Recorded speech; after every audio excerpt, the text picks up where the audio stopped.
Fire officials on high alert this weekend. Windy, dry conditions around the Bay Area are spiking concerns over fire danger. And yesterday, Governor Brown approved spending an additional $1 billion over 5 years on wildfire prevention. This year, fires have burned more than 7.3 million acres.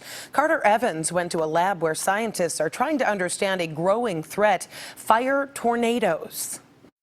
It's something most people had never seen before this summer. A massive fire tornado, 1,000 feet wide, with wind speeds up to 165 miles per hour. Oh my God!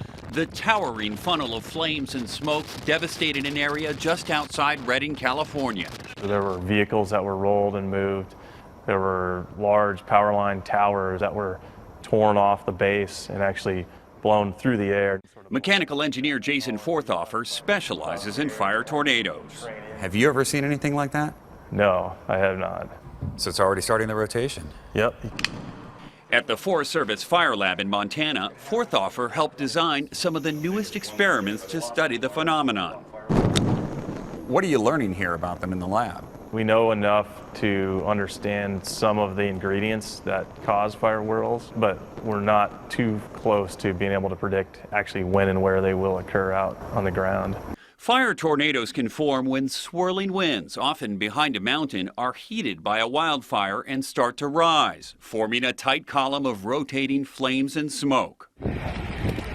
Forthoffer says fire tornadoes, like this recent one in Canada that sucked a hose up into its vortex, are a fairly common occurrence. They're just not often caught on camera.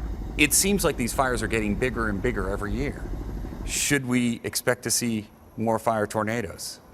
Yeah, I would say just because it seems like we're having more intense fires, and so the fire tornadoes sort of correlate with that. That's increasing the pressure to understand the phenomenon now that fire season in the West is almost year-round. Carter Evans, CBS News, Missoula, Montana.